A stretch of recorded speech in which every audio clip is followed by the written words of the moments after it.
जय श्री कृष्णा। राधे राधे दोस्तों। तो दोस्तों, नवरात्रि का शुभारंभ हो रहा है और सबसे बड़ी बात ये है कि नवरात्रि पर खाने पीने को लेकर के व्रत में हम क्या खाएं क्या ना खाएं, किस तरीके से खाएं, ये भी बहुत बड़ी बात है कि हमें किस तरीके से खाना चाहिए व्रत में। किसी को यही नहीं पता है। लोग सारा दिन खाते रहते हैं खाते रहते हैं खाते रहते हैं, फिर हमारे व्रत का मतलब क्या है। ठीक है। तो आज हम सारी महत्वपूर्ण बातें, हम व्रत में क्या खाएं और क्या ना खाएं, किस तरीके से खाएं, सारी महत्वपूर्ण बातें हम आपको इस वीडियो में बताएंगे दोस्तों। तो दोस्तों, वीडियो को पूरा देखिएगा ताकि आपको सारी बातें अच्छे से समझ में आ सके दोस्तों। और अगर आप चैनल पर पहली बार आए हैं, अभी तक आपने चैनल को सब्सक्राइब नहीं किया है, तो आप सभी से एक छोटी सी रिक्वेस्ट है दोस्तों, चैनल को ज़रूर से ज़रूर सब्सक्राइब कर लीजिएगा।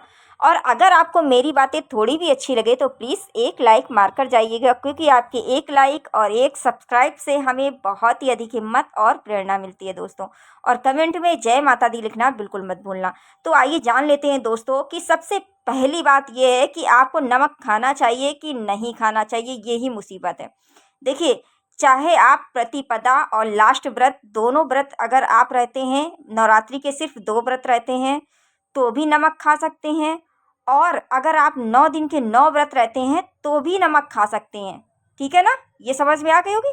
तो मतलब कुल मिला के ये है कि आपको इस व्रत में नमक खाना चाहिए। सेंधा नमक आप यूज कर सकते हैं। इसमें कोई भी माता के व्रत में ये नहीं बना है कि आपको मीठा खाकर रहना है। ठीक है, समझ में आ गई। तो आपको नमक खाना है लेकिन सेंधा नमक खाना है। ठीक है। अब सेंधा नमक को कितने बार खाना है देख लीजिए। हमेशा सुबह आपको एक बार फलाहारी करनी है। जैसे आप सुबह उठे, आपने अपनी नित्य क्रिया करने के बाद, आप अपने पूजा पाठ करने के बाद, उसके बाद अगर आपको लगता है कि नहीं हमें चाय की आदत पड़ी हुई है, तो आप फिर चाय पी सकते हैं। आप अपने लिए साफ़ सुथरी गैस पे आप अपने लिए चाय बनाइए, चाय पानी पीजिए, उसके बाद चाय पीजिए। ठीक है। उसके बाद फिर आपको कुछ भी नहीं खाना है। ठीक है। फिर 12-1 के टाइम पर जिस समय आप अपना भोजन करते हो, उस समय पर आप क्या करना है, फलाहारी करना है आपको। कोई भी सीजनेबल फ्रूट हो, सेब हो, संतरा हो, पपीता हो, मतलब XYZ कोई भी फल हो, आप उस फल को आप अपनी क्षमता के अनुसार जितना आप खा सकें, उस तरीके से आपको कोई भी फल खा सकते हैं। या फिर इसके अलावा आप ड्राई फ्रूट्स खा सकते हैं, जैसे कि मखाना हो गया, काजू हो गया, किशमिश हो गया, थोड़ा-सा घी में फ्राई करके आप ये भी ले सकते हैं। आप चाहें तो 1 गिलास दूध में भी पका कर के मेवे को उस टाइम ले सकते हैं।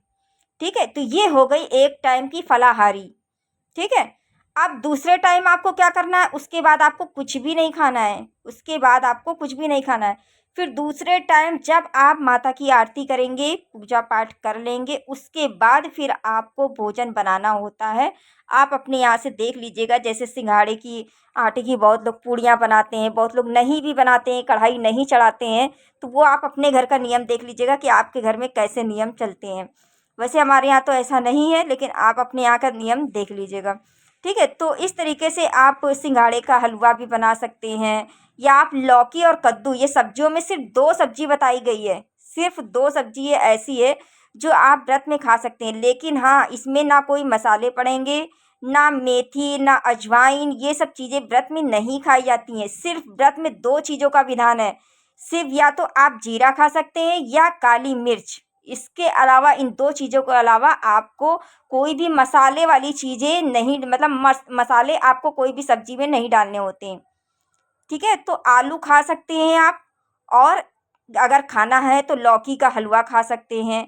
या फिर लौकी की आप सब्जी भी थोड़ी सी घी में जीरा डाल करके, 1 मिर्च डाल करके आप फ्राई करके वो खा सकते हैं।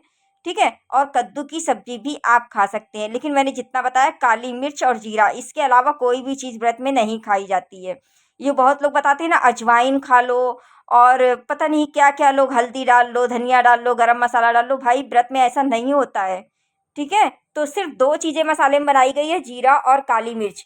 ये दोनों चीज़ें आप व्रत में खा सकते हैं। ठीक है। टमाटर भी आप खा सकते हैं सब्जी वगैरह में अगर डाल करके। ठीक। तो ये सब चीज़ें हैं। और देखिए, आप चाहें तो ड्राई फ्रूट्स भी खा सकते हैं, आप चाहें तो सिंघाड़े के आटे का हलवा बना लें, या फिर आप चाहें तो आलू की फ्राई कर लें, थोड़ा सा घी में जीरे में डाल करके। आलू भी आप व्रत में खा सकते हैं। 9 दिनों का व्रत है अगर आपका, तो देखिए इसमें अन्न तो खाना नहीं है आपको पूरे 9 दिन तक, तो अन्न आपको नहीं खाना है। ठीक है। तो और बहुत सारे लोग ऐसे भी हैं जो साबूदाना भी खा लेते हैं, बहुत सारे ऐसे लोग हैं जो साबूदाना नहीं खाते हैं, बोलते हैं इसमें अरारोट मिला रहता है। तो ये बात तो सच है कि अरारोट मिला रहता है इसमें। देखते हैं कि बहुत चपकता है। पहले मैं भी खा लिया करती थी, बहुत पहले जब मैं मतलब कि शादी नहीं हुई थी, मैं 9 दिन पूरा व्रत रहती थी तो मैं भी खा लेती थी। ठीक है? तो कहीं न कहीं गलतियाँ करके ही इंसान सुधरता है। तो ऐसा है कि नहीं खाना चाहिए साबूदाना। ठीक है? ये मेरी अपनी बात है कि हम तो नहीं खाते हैं। ठीक है? तो आलू भी खा सकते हैं आप, मतलब जो भी आपको खाना है फलाहार, मतलब नमक डाल कर के खाना है, लेकिन अन्न का बिल्कुल भी नहीं खाना है, आपको अन्न नहीं खाना है। ठीक है?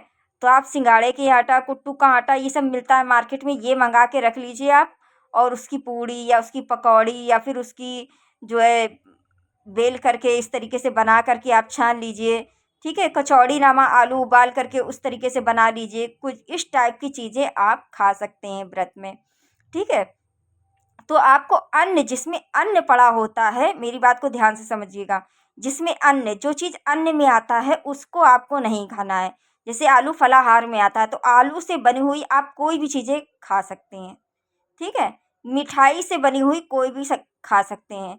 लौकी, कद्दू माना गया है सब्जियों में कि ये 2 सब्जी आप खा सकते हैं बना करके। ठीक है? लेकिन सिर्फ़ जीरा और काली मिर्च, इसके अलावा कुछ भी नहीं। तो इस तरीके की चीज़ें आप खा सकते हो। सूजी इसमें नहीं खाई जाती है, सूजी बिल्कुल भी, सूजी का कोई चीज़ नहीं बनाना चाहिए। ठीक है? तो आप सिंघाड़े के आटे में या तो फिर दही मिला करके कुछ बना सकते हैं, दही भी इसमें खा सकते हैं, दूध पी सकते हैं, जितना हो ताकत की चीज़ें, खजूर खा सकते हैं। खजूर भी हमारे सेहत के लिए, अगर आप 9 दिन व्रत रह रहे हैं तो खजूर ज़रूर से ज़रूर मँगा लीजिएगा, क्योंकि इससे क्या है कि वीकनेस नहीं आती है। ताकत, कमज़ोरी जो है, ताकत हमारी बनी रहती, कमज़ोरी नहीं आती है खजूर खाने से। तो खजूर भी हमारे लिए बहुत श्रेष्ठ होता है खाना। आप चाहें तो खजूर भी खा सकते हैं।